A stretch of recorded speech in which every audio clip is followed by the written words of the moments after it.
David, it's a big game against Wrexham on Saturday, and would a similar performance to the one against Oxford, has that got a good chance of getting a result? Yeah, it was. I thought last night was a really good display for most parts of the game. Just a little bit of finishing and one mistake for the goal, but it'd be a different game. They're physically really strong. They put the ball in the box probably a bit earlier than what Oxford did. But I think if we do some of the things we did and we have a bit more variation like we did last night, where we chip a few passes behind and try and counter-attack quick, then with some of the quality we did show last night, we'll definitely give ourselves a good chance of getting some points in this game.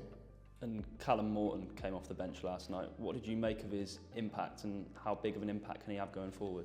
Yeah, listen, we know Callum's only played a couple of games for us. I know he come off the bench a few times, but a couple of significant minutes where he's played in games. And we're a much better team with him in and around it. We know that.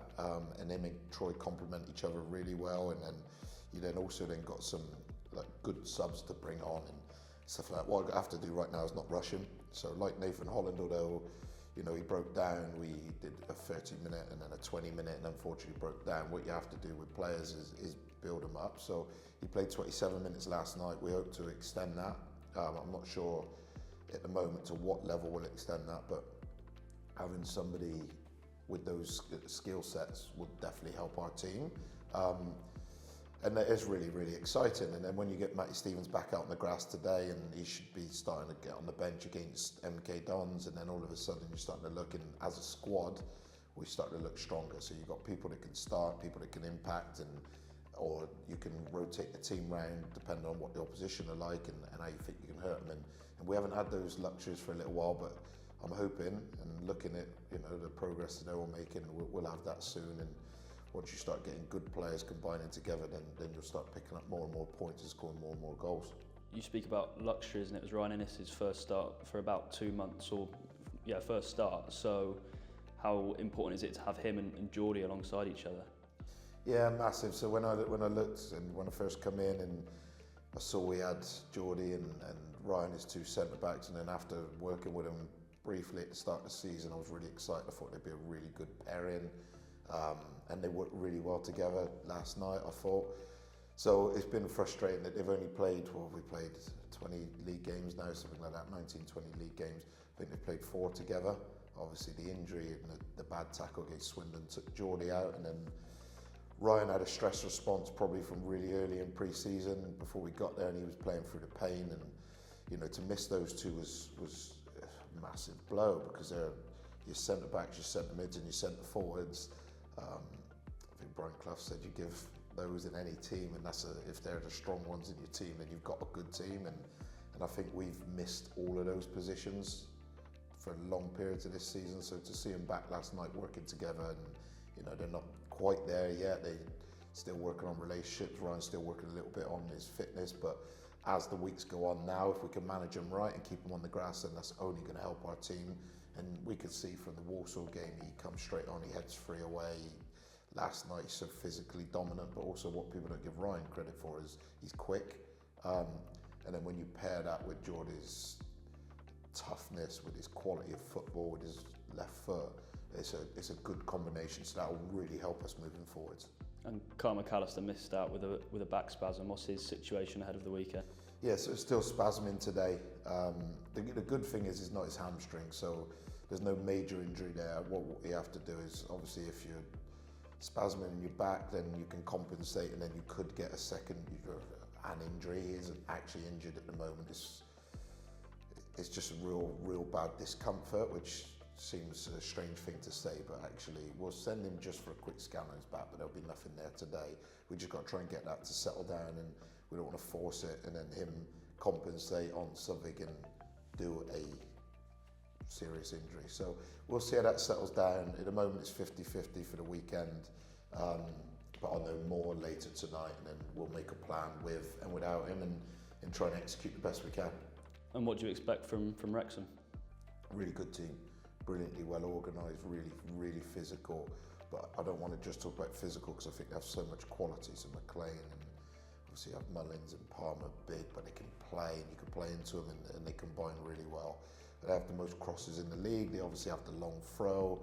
They have Elliot Lee, who's probably one of the best players in the league, I think, and a really, really good experienced coach who's done a really good job over the years, because obviously, you know, like they're probably a bit of a blueprint for us. He started and they've built over a couple of years, and now they've got a solid squad where they only need to add probably one or two in their eyes, I would imagine. I'm guessing that, you know, then kicks them on and gets them into the division above, which is probably where they should be.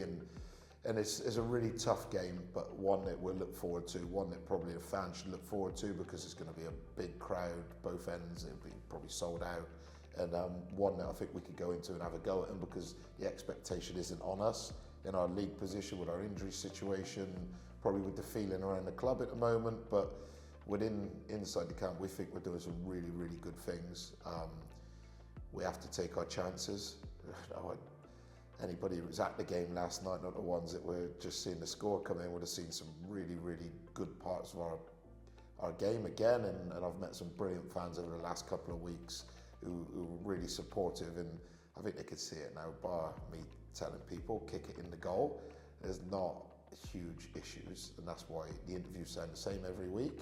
We just have to have that moment of clarity, technique, quality, whatever it is. Just to tuck the ball away from 6 yards. It's not that much more difficult than that on quite a few occasions this season. So we'll keep working on it. And inside we're confident. Inside the mood is disappointed, because we think we should be higher. We think we should have more points. We think we should have won last night. But that's the disappointment. The actual good bit is the energy and the display that they put on shows that actually there's still a lot in that dressing room to be hopeful for in the future.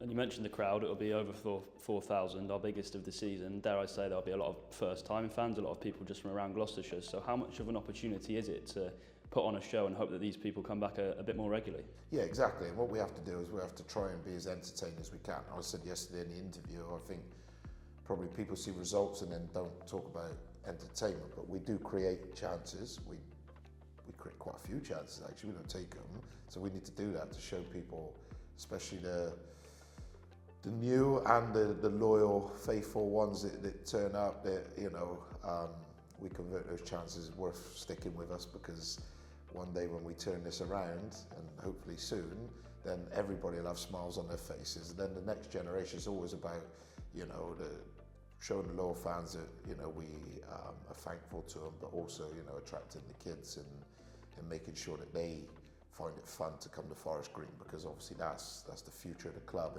and that's the aim. And then any young new fan turning up and it's a full house, good atmosphere against a top of the table team, that does inspire people. So the more games we could get like that, which is why we want to put ourselves out of this position as quick as we can, because then you start up the crowds, it becomes more of an event, and then ultimately you grow your club, particularly with all the exciting stuff that Dow and the board are doing with the Eco Park and everything. In the future, this is going to be a brilliant place to be, and games like this weekend are the ones that can really ramp that up and give everybody something to look forward to for the future.